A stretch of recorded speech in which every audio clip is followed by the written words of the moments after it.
Aliens already replied. From extraterrestrial intelligence. Back in 1977, This, a 72-second signal caught by a radio telescope.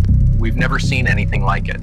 It was an extremely strong radio signal, right at the frequency of hydrogen, the most abandoned element in the universe. It's a universal frequency. It's like in total darkness, someone strikes a match. You're sure you saw the light? But after 72 seconds, the universe went silent again. Darkness closed in, colder than it was before. It's been 48 years. Telescopes keep staring at that spot, waiting for another breath, but received nothing. The silence is terrifying, because statistically, the universe should be loud. In 1950, Enrico Fermi did some math at lunch. The Milky Way has hundreds of billions of stars. It's 13 billion years old, 8 billion years older than the solar system. Even if any of those planets had intelligent life, even if they traveled at 1% the speed of light by the worst spaceship, they'd still have colonized the whole galaxy millions of years ago. But we see nothing. So where are they? That question became the Fermi Paradox. It sealed humanity inside a tomb called the Milky Way. Some people felt fear. One man felt unbearable loneliness.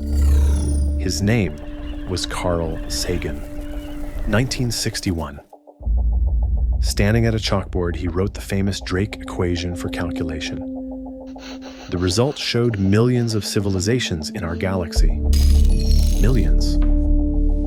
If he was right, the galaxy should be packed. Eyes should be watching us right now. So why the silence? Sagan refused to just sit with the silence. He wanted to broadcast our location to the universe. NASA prepared. 1972, Pioneer 10 was about to launch. It's the first human object to leave the solar system. Sagan realized it would drift into interstellar space. What if someone finds it millions of years from now? He teamed up with Frank Drake, designed a plaque, engraved with a naked man and woman and solar system's coordinates. Some called it dirty, some called it desperate. Sagan didn't care. He packed up the evidence of human existence and threw it into the future. 5 years later, Voyager launched. Sagan upgraded the envelope to a golden record that could last a billion years. It contained 55 languages, music, baby crying. He also secretly added a segment of brainwaves. That's his fiancée meditating on her love for him. A hidden pulse from carbon-based life, carved into cold metal, flying into deep space at 11 miles per second. If you could send one thing to prove you existed, what would you send? That record was Sagan's answer. He waited for a reply. What he got was an attack from his colleagues. 1980, Frank Tipler showed the world the von Neumann probe. He said advanced civilizations don't send themselves. They send self-replicating machines, fly to a star, mine resources, make 2 copies, send them to more stars. 1 becomes 2, 2 become 4, 4 become 8. He proved even if these probes crawl in a few million years, they'd cover every inch of the galaxy. That's nothing to the Milky Way. Tipler's conclusion was simple.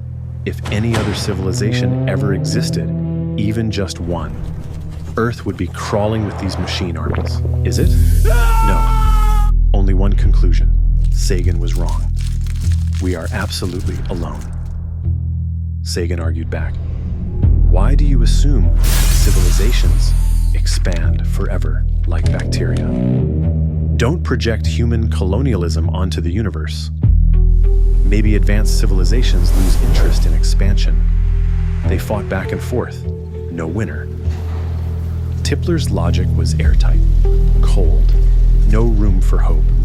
Sagan's logic was fire, burning with nearly desperate faith. Why did Sagan cling so hard to hope? People thought he was just naive. But Sagan knew better than anyone how fragile civilization is.